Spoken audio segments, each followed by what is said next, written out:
Добрый день, мы из Украины, и я рад приветствовать вас на своем канале. Как всегда, приглашаю подписаться, тех, кто еще не подписался, поставить лайк этому видео, если оно вам понравится, и тогда его смогут увидеть как можно больше людей.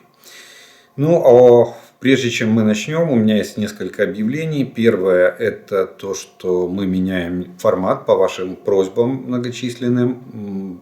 Я понимаю, что очень часто выключает свет, у нас то же самое. Поэтому видео будет разбито на две части, где-то по 35-40 минут, чтобы вы успевали, пока есть свет, посмотреть или прослушать его.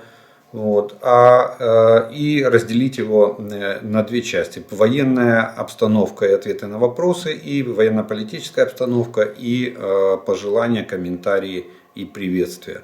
Вот в таком формате мы попробуем поработать.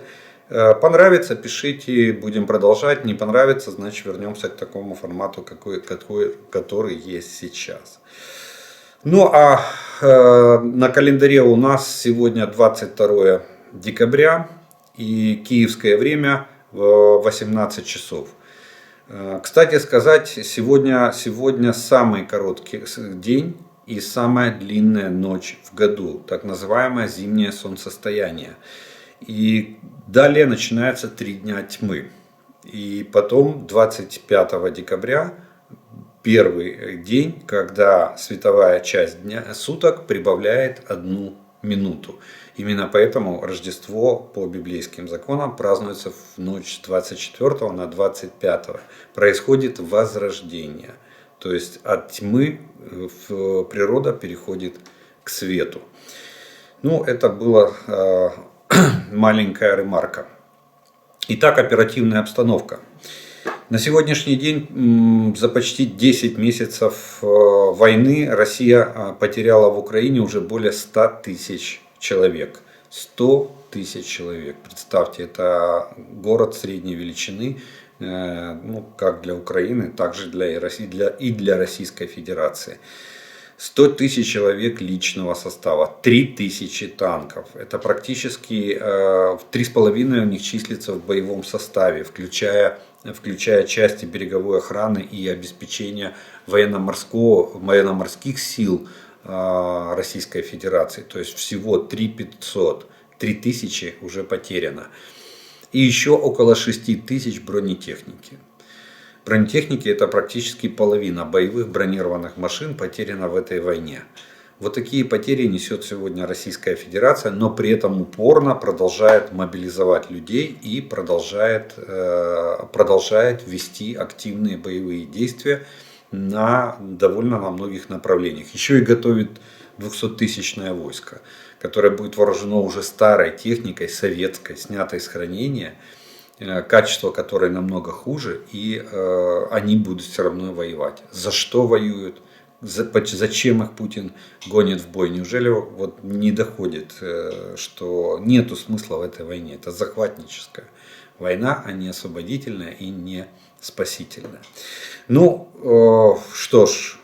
Кто к нам с мечом придет, тот от меча и погибнет. Так что мы будем защищаться, будем защищать нашу страну и нашу землю. 100 тысяч, 200 тысяч будет потери российских войск.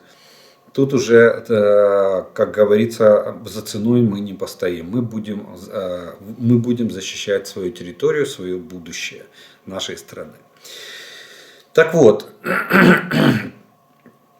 продолжая агрессию, за минувшие сутки враг нанес 6 ракетных ударов и 15 авиационных ударов, в том числе по гражданским объектам Запорожской области. Также противник совершил 64 огневых удара из реактивных систем залпового огня.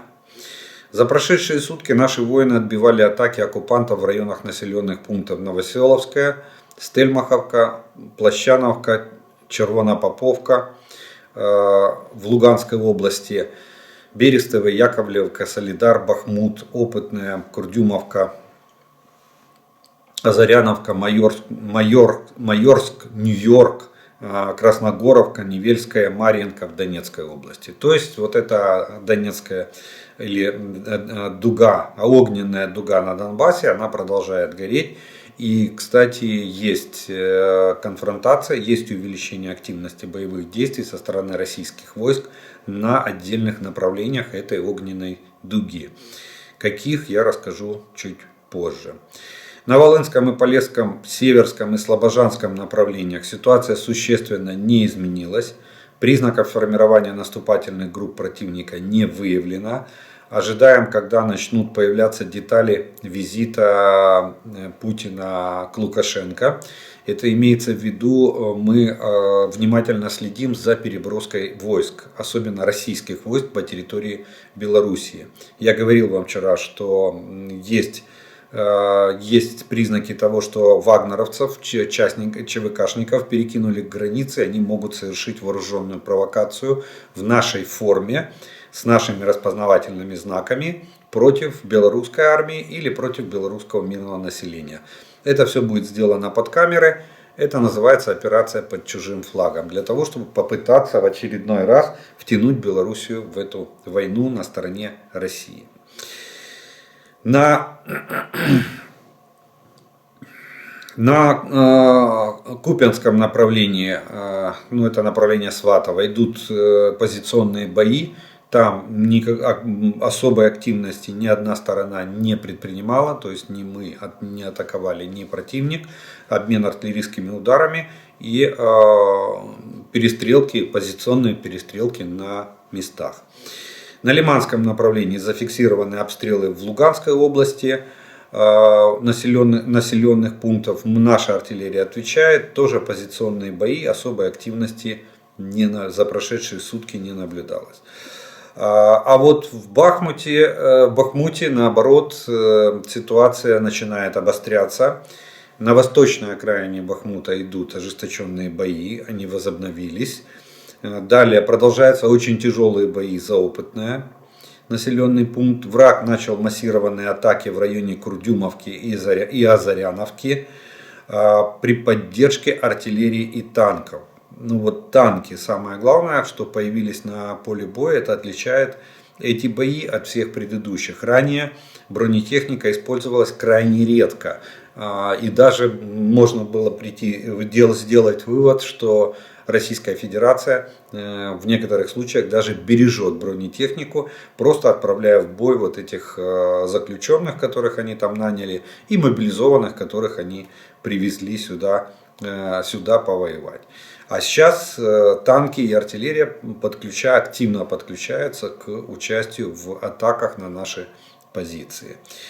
В районе Авдеевки враг пытается накапливать живую силу на каком-то одном участке для того, чтобы попытаться прорвать нашу оборону. Очень тяжелые бои на Авдеевском направлении. Враг наносит артиллерийские удары по центральной улице Марьинки. Отсюда можем делать вывод, что центр Марьинки находится под нашим контролем. И российским войскам не удалось захватить центр, хотя мы всю неделю практически мы обсуждали то, что идут кровопролитные бои именно за центральную часть Марьинки. Центральная часть находится под нами. Защитники Марьинки стоят, и мы понимаем, что в таких условиях это очень, очень сложно вести оборону, когда идет такой прессинг, такие атаки со стороны врага. Враг продолжает штурмы Невельского. Причем штурмы накатываются, одна волна атаки накатывается на другую волну. Если раньше мы говорили, что там количество атак может достигать до 10 атак в сутки, причем сначала это касалось только светлого времени суток, теперь это касается и ночного времени суток. И я говорил, что скорее всего появились приборы ночного видения, что дает возможность российским войскам атаковать наши позиции ночью. А сейчас интенсивность атак выросла до такой степени, что когда одна атака захлебывается и еще даже не откатилась назад, несет потери, а уже выдвигается для атаки следующая волна, То есть волна находит на волну. Вот такая вот непрерывная стена живой силы идет на нашей позиции на Авдеевском направлении. В направлении Новопавловка обстрелы. На Запорожском и Херсонском направлениях тоже обстрелы. Пострадали в основном населенные пункты правого берега, это Днепропетровская область и город Херсон. Ну, Херсон очень сильно сейчас начали обстреливать. Видимо, российские войска, ну, это такой способ ведения боевых действий, что когда они не могут решить вопрос на поле боя с вооруженными силами Украины, они начинают обстреливать наши мирные города. 17 декабря текущего года огневое поражение по сосредоточению личного состава и техники противника в районе Горловки Донецкой области было подтверждено нашей разведкой. Там ликвидировано 13 военнослужащих противника, 4 из которых офицеры. Также уничтожены штурмовик «Амфибия» и 3 грузовика с боеприпасами. Информация о раненых уточняется. Два строительства укреплений в Белгородской области. Местное российское руководство объявило о наборе добровольцев за денежное вознаграждение на обустройство траншей и установку бетонных конусов. То есть в средствах массовой информации, местных средствах массовой информации, в местных пабликах руководство Белгородской области ведет найм местных жителей для строительства оборонительных сооружений и оборонительных линий. Причем там только граждане Российской Федерации, там подчеркивается это, что иностранные граждане не привлекаются, и естественно там гарантируется оплата труда, причем оплата почасовая и расчет в конце каждого рабочего дня. Так что вот Россия, ну в принципе, вы знаете, мне напоминает старый анекдот, когда предложили, говорит, как отгородиться. Надо построить бетонную стену высотой 6 метров по всему периметру границы, а потом там в середине залить все бетоном. Так вот, такое впечатление, что Российская Федерация строит эту бетонную стену. Они очень боятся, что мы будем наступать вглубь территории Российской Федерации. Мы на огневые удары не наносим вглубь Российской Федерации, а тем более не собираемся захватывать чьи-то чужие территории. Ну, что ж, пусть строят. Значит будет между нами бетонная стена на многие-многие и долгие-долгие годы. Пока не пройдет вот этот милитаристский угар в российском обществе. За минувшие сутки воздушные силы обороны нанесли 14 ударов по районам сосредоточения личного состава, вооружения и военной техники оккупантов. Также наши защитники сбили вражеский беспилотник типа «Форпост» и еще 2 беспилотника типа «Ланцет-3». Но напомню, что «Форпост» это маленький авакс, то есть маленький разведчик, беспилотник. Летает, он тактический, на глубину до 300 километров, но он ведет разведку и может корректировать огонь артиллерии. Он не несет боевой нагрузки. А вот Ланцет-3 это беспилотник камикадзе, который сейчас Россия начинает по мере, я так понимаю, производства. Потому что запасов особо нет, очень редко Ланцет применяется. По мере производства они пытаются применять этот дрон камикадзе против нашей бронетехники. Так что мы начинаем уже учиться бороться и с такими беспилотниками. При этом украинские ракетные войска и артиллерия поразили 3 точки управления войсками и 2 района сосредоточения живой силы и техники противника.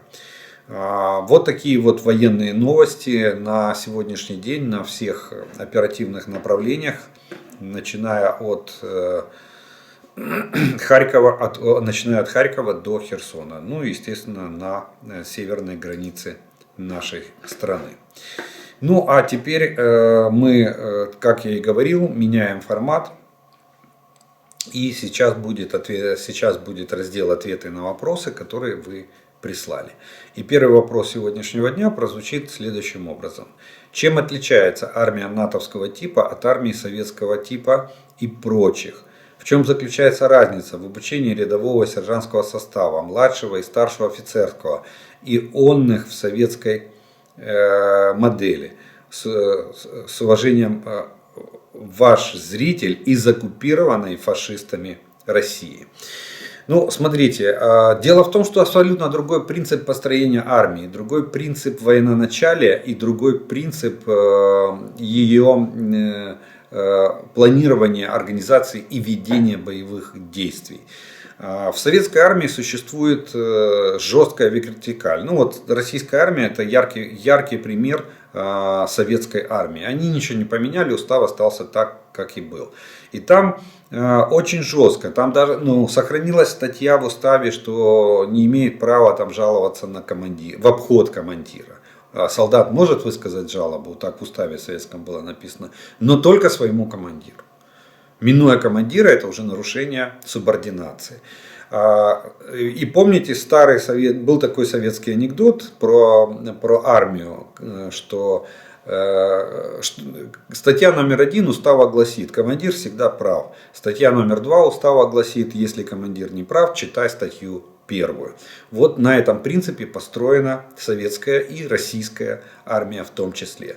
И там идет принцип, это принцип единоначалия. Одна вертикаль власти. Никаких других вертикалей власти система управления не подразумевает и не существует. В плане организации, планирования и ведения боевых действий, опять же, открываем устав, читаем: командир всегда прав. Тот же самый принцип. Приказ спускается сверху, решение принимает старший военный начальник. Принял решение взять высоту, и никого не волнует. Вы должны взять высоту. Какой ценой, какими усилиями, это уже ваше личное дело. Опять же, еще раз вспомню старый чапаевский анекдот. Когда идет атака белогвардейцев, и стрелял пулемет, и перестал стрелять. И Чапаев прискакал на коне и спрашивает: почему не стреляешь? Он говорит: патроны кончились. Он говорит: ну ты же коммунист. И пулемет застрочил вновь. Вот по такому принципу планирует боевые действия российская армия. Ну и советская. Вот в этом отличается. Теперь берем любую армию натовскую. Страны, ну не только натовскую, развитых стран, цивилизованных стран. В армии существует несколько вертикалей управления. Первая вертикаль — это офицеры, идет командиры по линии командиров. Вторая вертикаль управления по линии сержантов. Причем сержанты — это обособленная каста вооруженных сил. И у них есть своя иерархия от сержанта взвода до сержанта вооруженных сил страны.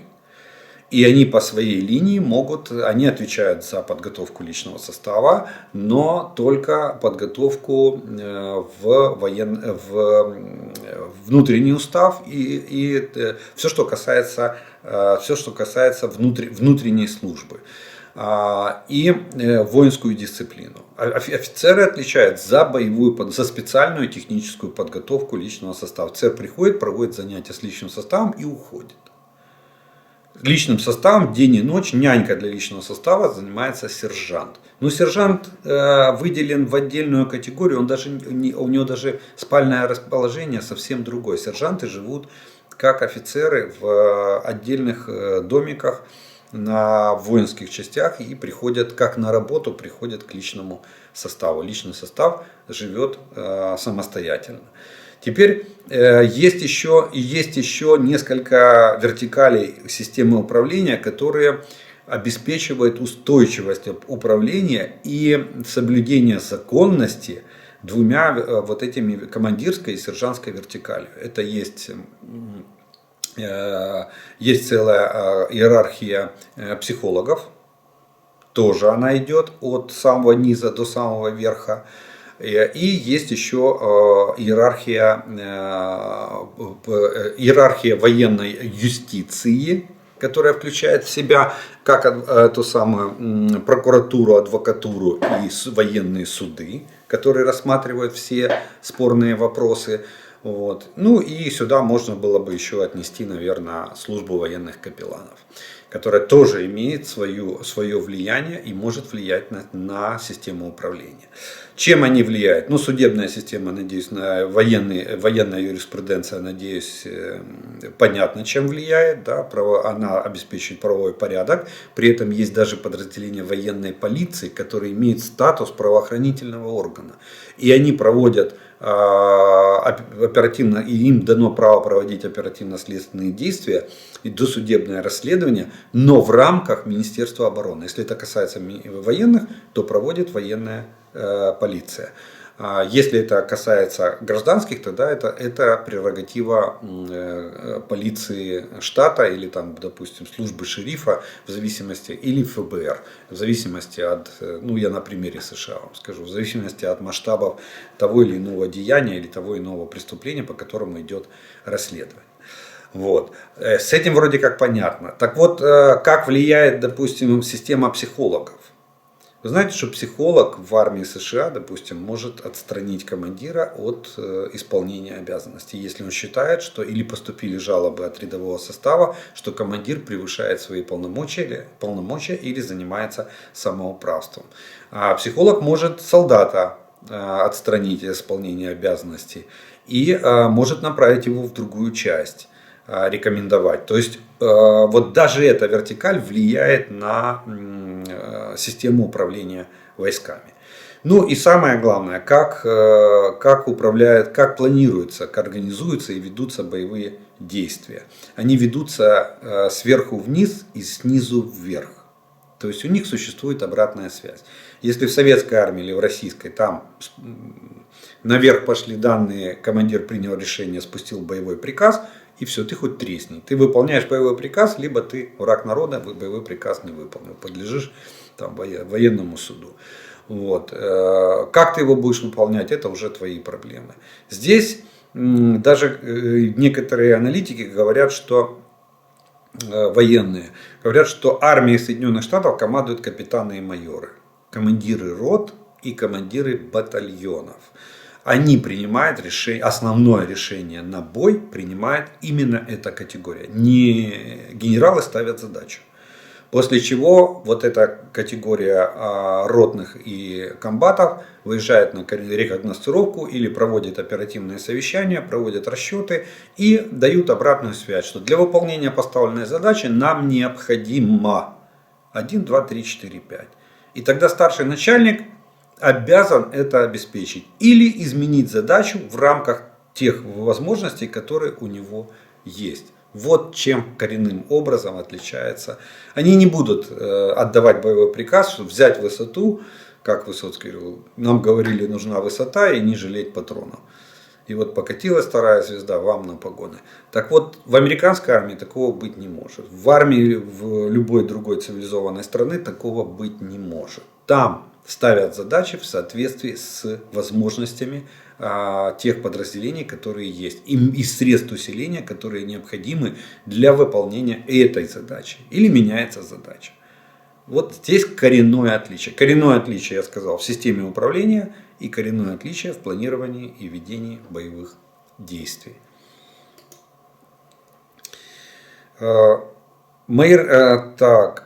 Олег Владимирович, мои родные из оккупированной части Донецкой области говорят, что у них скапливается огромное количество российских войск, судя по говору. Что это может означать? Это означает то, что и говорил Путин, точнее оглашал Путин, и то, что сказал наш главнокомандующий вот в интервью изданию The Economist. Он сказал, что готовится где-то порядка 200-тысячная группировка. И так как Донецкое направление или восток Украины это самое главное направление для российской армии, поэтому туда стягиваются те резервы, которые они смогли сформировать. Поэтому они там их и накапливают. Вполне это к тому наступлению, которое анонсировал тоже наш главком. Он говорил, что там с конца января российская армия может быть готова к началу очередного наступления на нашу территорию.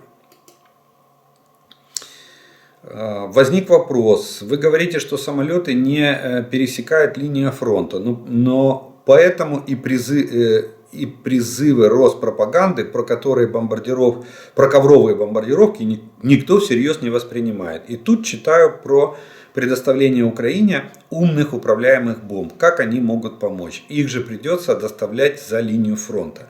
Нет, в том-то и дело. Я, кстати, в одном из выпусков дня 2 назад, по-моему, я подробно рассказывал про вот это оборудование «Умная бомба». Там навесное оборудование, то есть берется бомба, допустим, 100 или там 250 килограмм, на нее цепляется два хомута, которые имеют на себе крылья и стабилизаторы. И крылья-стабилизаторы могут регулироваться. В хвостовой части вместе со стабилизаторами на бомбу цепляется еще, там же и находится бортовой компьютер. Вводятся координаты GPS. И эта бомба, она сбрасывается с определенной высоты. Если ее сбрасывать с небольшой высоты, там 1-2 километра и до звуковой скорости, то она может лететь там, от 10 до 30 километров. Она не падает вниз, вот как в кино показывают, бомбардировщик отстегнул бомбу, и она пошла камнем вниз. Вот. Здесь она за счет вот этого навесного оборудования, эта бомба начинает планировать как беспилотник. Но этот беспилотник корректируемый, потому что она старается держаться тем координатам по GPS-системе, которые в нее заложены. И если вы сбрасываете ее с малой высоты и на дозвуковой скорости, она может планировать от 10 до 30 километров вперед от места от точки сброса.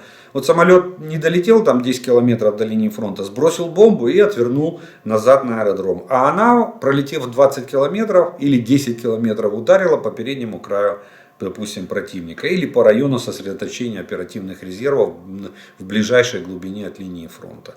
А если вы ее будете сбрасывать с максимальной высоты, допустим, 10 тысяч метров, 10 километров, да, и на сверхзвуковой скорости, она может планировать до 80 километров. Сброшенная бомба, она будет планировать до 80 километров. Вот в чем разница и чем это. Не надо перелетать линию фронта. Все, самолет сбросил бомбу, отворачивает и уходит. И ПВО противника, она может и видит этот самолет, но достать она его не может. Или не успевает она его достать. Кстати, точно так же, я уже как-то объяснял, точно так же сбрасывали бомбы и ракеты российские самолеты из Белоруссии.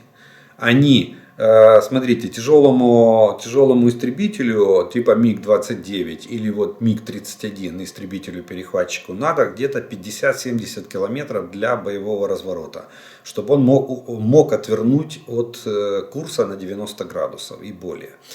Соответственно, что они делают? Вот они, когда обстреливали Украину, они взлетали, вот этот МиГ взлетает с ракетой «Кинжал», он разгоняется и идет на нашу границу. За 70 километров от нашей границы он сбрасывает ракету, и ему хватает расстояния до границы уйти на боевой разворот, чтобы не заходить в воздушное пространство Украины, чтобы мы его не могли официально, де юре не могли его сбить.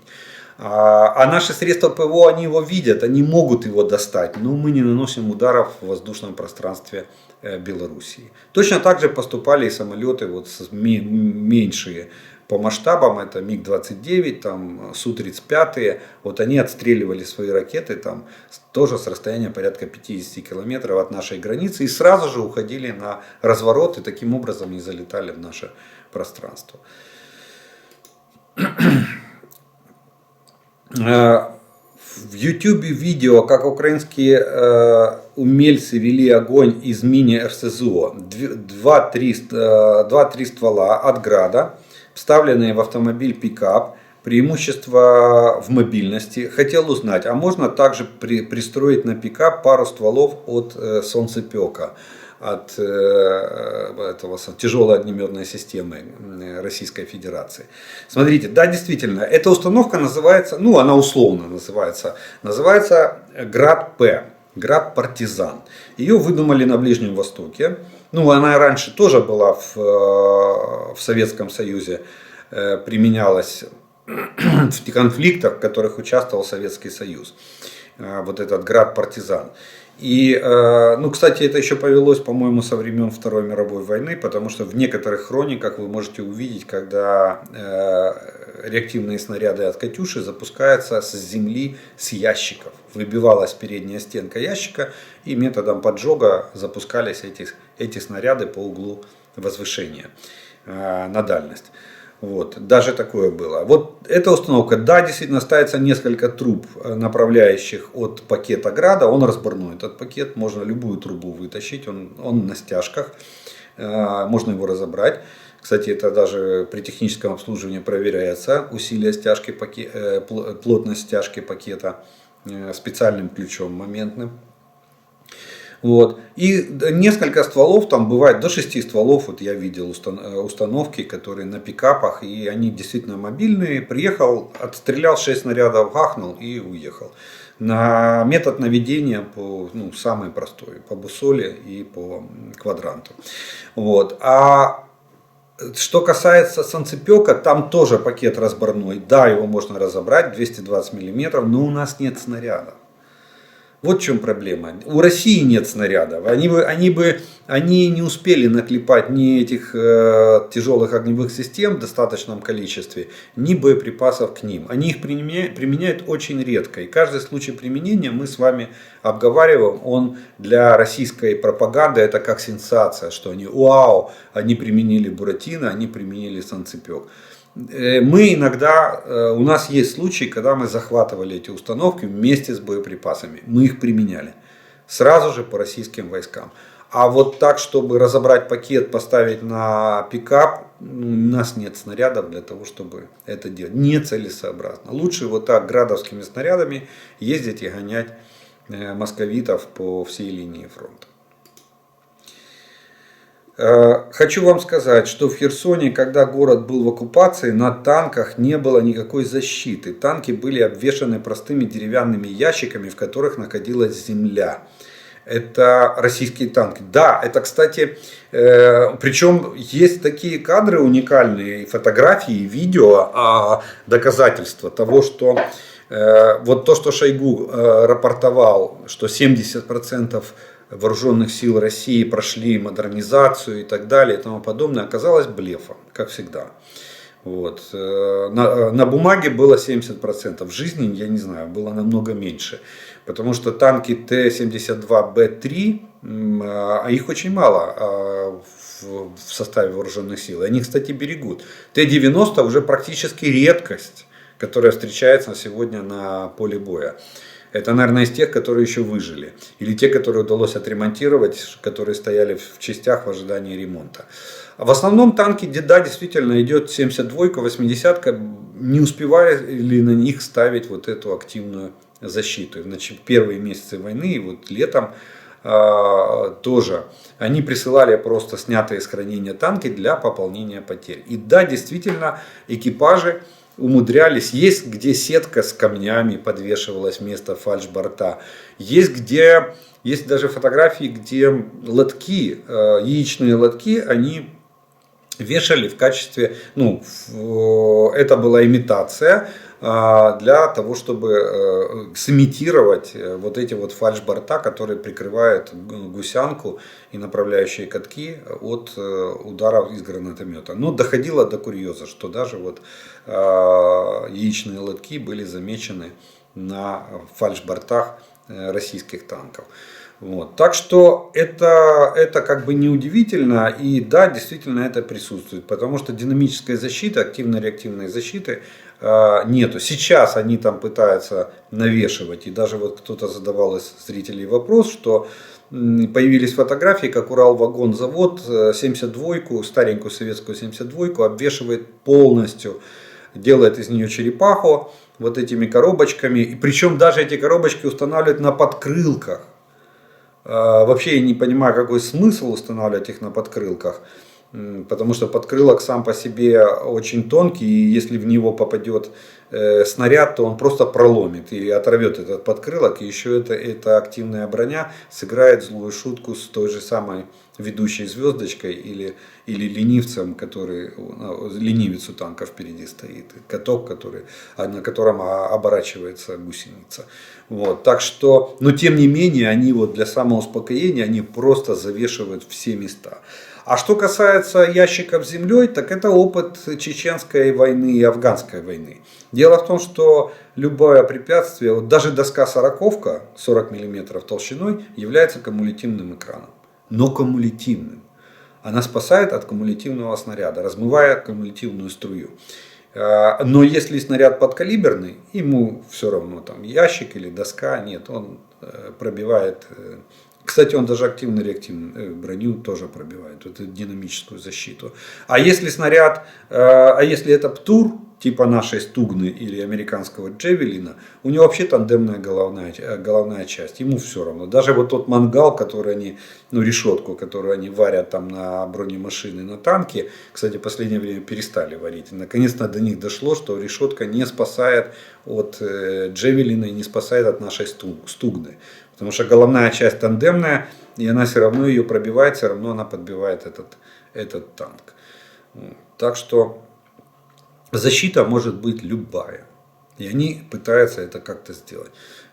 Технику, вспомните фотографии, мы смеялись над этими машинами, где машины были обложены этими бревнами. Небольшой, там 8-10 сантиметров в диаметре, были обложены бревнами автомобили. Так они защищались в качестве кумулятивного экрана. Олег, здравствуйте. Вы неоднократно говорите об обстрелах северо-восточных областей Украины, в которых активно применяется артиллерия. Но насколько мне помнится, в правилах стрельбы и управления огнем наземной артиллерии есть такой момент, как выбор огневой позиции. Его, на мой взгляд, российская артиллерия тоже не отменяла. Так на фоне этого у меня возникает вопрос, могут ли наши засечь данное мероприятие и поставить там соответствующие подарки. Особенно для минометов, которые, по-моему, ведут огонь полупрямой наводкой и находятся в пределах прямой видимости. Я ваш коллега, выпускник Аваколу 1973 года. Смотрим ваши выпуски с женой и с удовольствием. Смотрите, да, действительно, опять же, возвращаемся к политической составляющей этого вопроса. Она гласит о том, что мы не стреляем по сопредельной территории. Поэтому, да, мы знаем, и, кстати, у них, вы абсолютно правы в том плане, что эти огневые позиции, они пристреленные. Они постоянно выходят на одни и те же огневые позиции и обстреливают нашу территорию. С этих позиций они привязаны, они пристрелены, там есть точки наводки, они знают все данные, и только батарея или там расчет развернулся, поставили бусоль, уточнили ориентирование орудия и тут же начали огонь. Мы не открываем. Подарки поставить, опять же, это надо заходить на их территорию. Это должна работать диверсионно-разведывательная группа. Это силы специальных операций. Видимо, мы тоже принято решение не рисковать нашими разведчиками,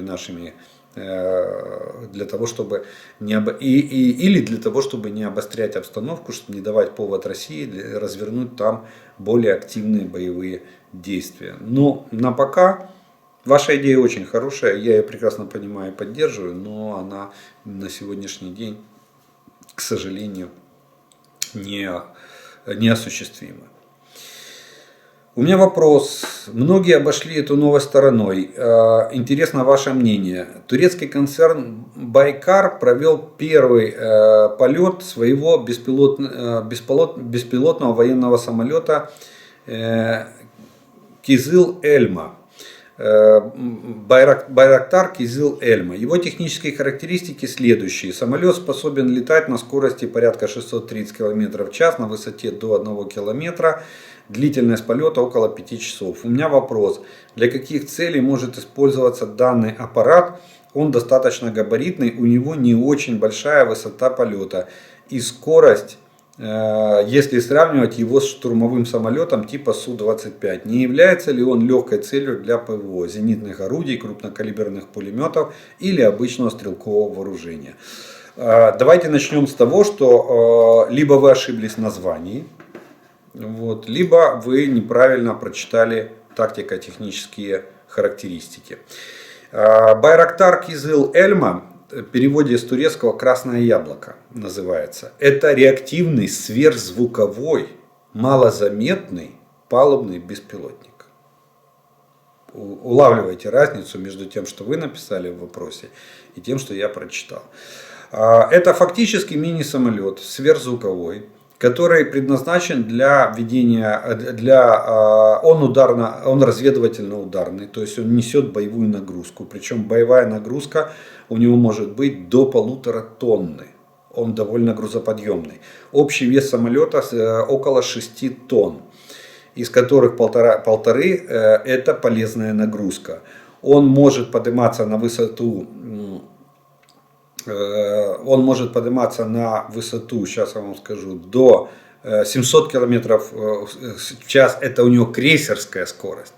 Но он может развивать и скорость сверхзвуковую. Радиус действия у него 926 километров, то есть почти 1000 километров. Это радиус действия. Это значит, что он может вернуться с такого расстояния.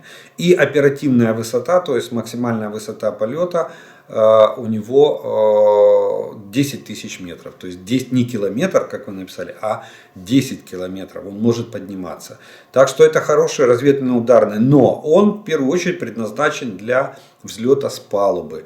У него способ старта это автоматика. То есть у него катапульта, которая его выстреливает с палубы самолета, и он проводит разведывательно-ударную деятельность. Продолжительность полета, да, действительно, вот здесь у нас совпадают данные 5 часов. Но, еще раз повторюсь, это реактивный сверхзвуковой, малозаметный палубный беспилотник, ударно-разведывательный. Соответственно, это дает ответ на вопрос, для чего он нужен. Для борьбы с надводными и наземными целями противника, плюс ведение разведки. Малозаметность и высокая скорость. И еще один вопрос на сегодняшний день прозвучит следующий. Вы сказали, что во время выстрелов в корпусе танка или САУ возникает задымление.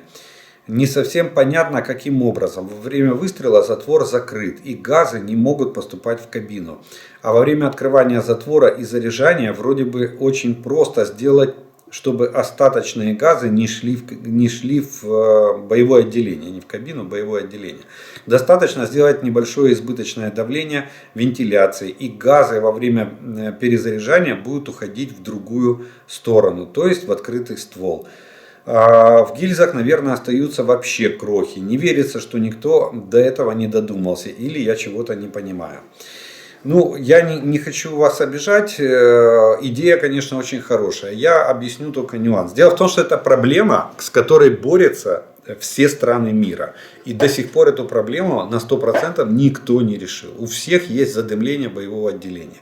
Объясню почему. Кстати, я оговорился, на стволе для вытяжки пороховых газов из ствола находится эжектор. Не инжектор. Инжектор находится на двигателе машины для впрыска топлива. А вот эжектор, он вытягивает газы из ствола орудия. Так вот, все, что находится от эжектора до дульного среза, оно вытягивается, создаваемой им тягой. А вот все, что находится от эжектора до затвора, оно и в гильзе в том числе, оно остается в стволе, потому что создается как бы небольшое разрежение, которое не позволяет этим газам выходить. Во время выстрела ствол идет в откат, то есть он откатывается назад, и при накате ствола срабатывают механизмы. Два механизма основных срабатывают. Первый, это который открывает затвор, и второй механизм экстракции, который выбрасывает стрелянную гильзу. И вот гильза, когда выходит из канала, из зарядной камеры с помощью экстрактора, она создает обратную тягу.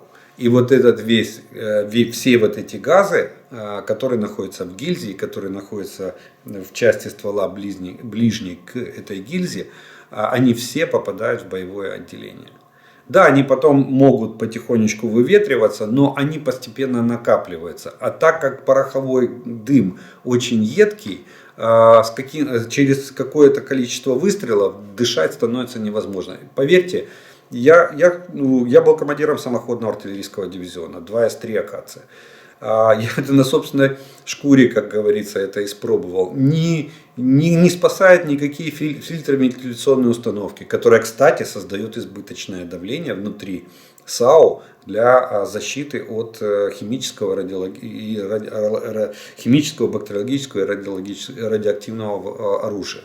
От оружия массового поражения, так правильно сказать. И тогда начинается, через 5 выстрелов вы уже дышать нечем, из глаз льются слезы, вы начинаете открывать люки, уже никакие вытяжки не помогают.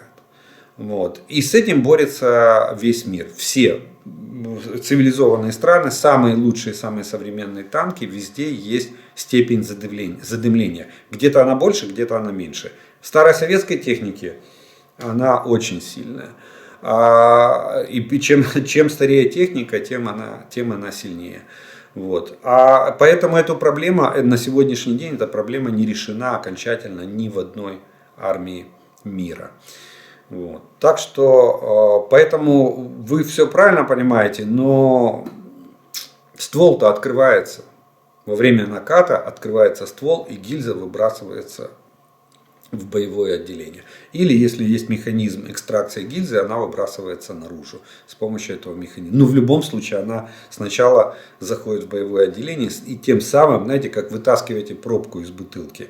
Она что? Она тянет за собой воздух. То же самое делает гильза. Поэтому задымление есть. Ну что ж, на этом мы первую часть нашего видео закончим. И постарались, чтобы она была покороче, чтобы вы могли посмотреть. Вторая часть будет уже продолжение, выйдет с военно-политической обстановкой и приветствиями, пожеланиями и комментариями, то есть с обратной связью. Поэтому на этом я не прощаюсь, говорю до свидания, до второй части, обязательно ее посмотрите, и до встречи во второй части сегодня.